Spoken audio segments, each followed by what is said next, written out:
tavolo romano decisivo per il futuro della chimica sarda. Amministratori sassaresi pronti a dimettersi se l'ENI non revocherà la fermata di Porto Torres. La revoca della chiusura è quindi una condizione indispensabile per avviare qualsiasi confronto con il governo e con l'ENI.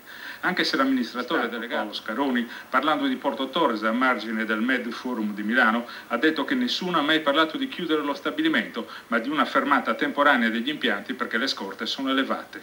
Ma a Porto Torres tutti sanno che fermare il cracking significa di fatto non riprendere più la produzione, come è accaduto in occasione della fermata dell'impianto del fenolo. Quindi se le assicurazioni saranno queste, domani il confronto diventerà un duro scontro. Mai vista d'altronde tanta determinazione a livello regionale e locale. C'è in tutti la consapevolezza che o si ottengono risultati al tavolo della chimica o è finita. Non fa sconti a nessuno il sindacato sardo a 24 ore dal vertice romano di domani sulla chimica. Stamani a Cagliari le segreterie regionali di CGIL, CISL e UIL si sono riunite per concordare una posizione comune in vista del tavolo convocato dal ministro Scajola e al quale parteciperanno anche il governatore Cappellacci, il presidente dell'ENI Scaroni e Claudio Gorelli dello staff del sottosegretario alla presidenza del Consiglio. Prima dell'inizio dei lavori i vertici sindacali hanno ribadito che il nodo della chimica è solo politico, motivo per il quale poco hanno gradito che l'incontro non si svolga a Palazzo Chigi. Non siamo tra coloro che attribuiscono solo all'ENI la responsabilità di una scelta che penalizza l'area più debole, è stato detto in relazione all'annunciata chiusura del cracking di Porto Torres dal 1 agosto, sottolineando di non credere a decisioni prese in totale autonomia dall'ente di Stato. Non ci facciamo troppe illusioni, hanno detto Enzo Costa, Mario Medde e Francesca Ticca, ma domani una risposta ce la devono comunque dare. In ogni caso il sindacato è pronto a una mobilitazione ancora più forte. Pensiamo che presto farà molto più caldo dei 40 gradi meteorologici. Sul banco degli imputati c'è la politica, sia quella nazionale che regionale. Roma e Cagliari si devono svegliare, hanno detto i sindacalisti. Finora hanno fatto troppo poco, hanno cercato di mettere pezzi a un abito vecchio. La crisi richiede invece provvedimenti che portino risultati immediati, provvedimenti dei quali non c'è traccia nel collegato alla finanziaria. Totalmente negativo si le sul vertice di venerdì scorso a Palazzo Chigi con Regione e Governo. È ben altro quello che la Sardegna si attende. Nessuno stop degli impianti del petrolchimico di Porto Torres, passo indietro dell'ENI nel vertice a Roma con governo, regione e sindacati. Sarà effettuata la manutenzione dal 1 agosto con una fermata temporanea a rotazione di tutto lo stabilimento. Entro fine estate è previsto un nuovo vertice. Si è stata una rottura, ma la trattativa che sembrava senza uscita fra ENI, governo, regione e sindacati si è conclusa nella forma più soddisfacente possibile. Non ci sarà nessuna fermata al petrolchimico di Porto Torres, non si farà ricorso alla cassa integrazione e se la produzione non potrà andare avanti si procederà con le manutenzioni, senza spegnere dunque gli impianti, quello che chiedevano tutte le forze politiche isolane insieme ai sindacati. Nell'accordo firmato davanti al ministro delle attività produttive Scajola, il colosso energetico guidato da Paolo Scaroni si è impegnato a sottoscrivere entro il 30 luglio il piano industriale, l'unico strumento che consentirà di uscire dall'emergenza. Ogni decisione sarà comunque assunta a fine settembre.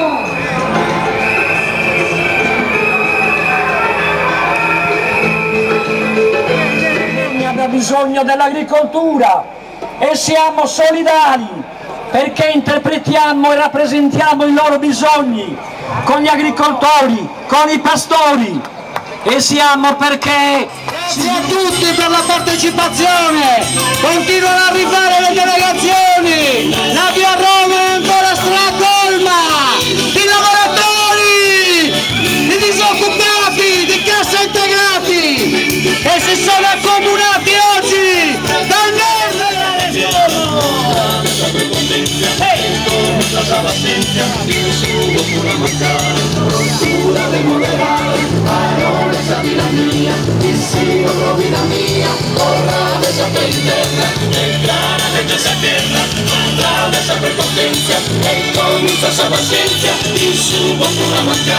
Procura de moderare, parole Scaroni non bastano a gettare acqua sul fuoco. Non ci convince il fatto che lui omette la verità, non ha fatto investimenti in questo territorio da oltre 15 anni, noi siccome siamo persone serie lo attendiamo al tavolo di confronto dove ci deve spiegare quali sono le criticità e noi siamo disposti, pronti ad accogliere tutti i suggerimenti per rilanciare lo stabilimento e l'industria in Sardegna. Richiesta di La regione deve essere con noi, altrimenti calci il culo!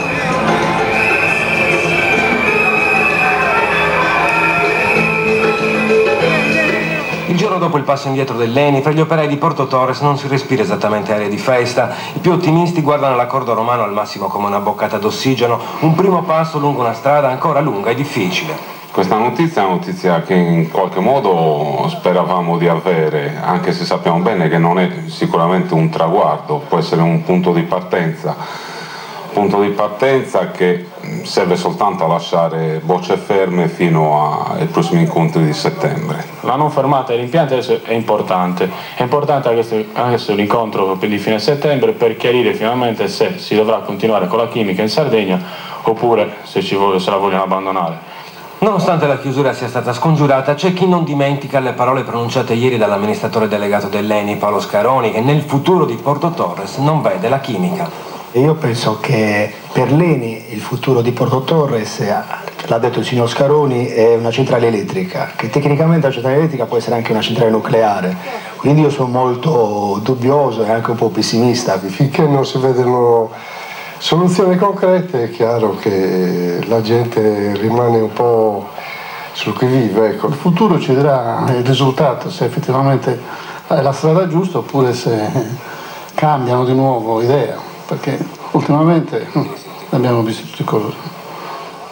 Alla chiusura della parte manutentiva di questi diversi cicli di produzione sarà varato l'accordo sul piano industriale con la partecipazione anche della Regione Sardegna, degli enti locali e del Ministero dello Sviluppo Economico con apposito contratto di programma con le risorse necessarie. Cassa integrati? Nessuna cassa integrazione, lo stabilimento non si ferma. Viene ribadito che deve essere discusso, verrà discusso a un tavolo comune il piano industriale per la chimica, quindi l'impegno sollecitato dalle parti sociali, dalle istituzioni locali, ribadito dal governo, l'impegno dell'Eni a mantenere l'impegno sulla chimica e a fare anche gli investimenti, e per questo c'è la disponibilità sia del Ministero che della Regione a realizzare questo passaggio attraverso gli strumenti degli accordi di programma e quindi anche con impegno di risorse pubbliche. Un risultato immediato, gli impianti non si fermano, per cui viene ritirata la dichiarazione dell'Eni e c'è un risultato di prospettiva, percorso di confronto, porci sulla posizione del sindacato è e rimane quella di mantenere gli impianti aperti e uno sviluppo della chimica a Porto Torres e in tutta la Sardegna. È solo un primo passo importante, perché non sia una chiusura rinviata, occorre un piano straordinario per l'industria in Sardegna. Noi abbiamo altre risorse, il territorio, l'ambiente e io credo anche l'intelligenza, il capitale umano. Credo che per il nostro modello di sviluppo, per il nostro futuro, si deve puntare proprio su quelle risorse che non sono delocalizzate. 20.000 persone in piazza.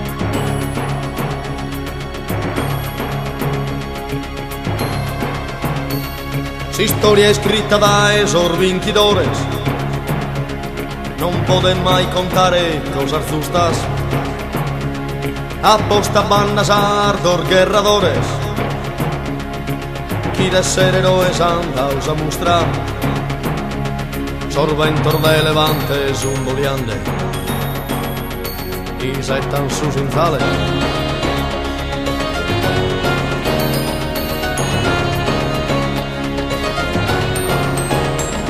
Guerreri corazoso e atrevido, de esos sardos pelitas comandante, contra esos romanos a canijo.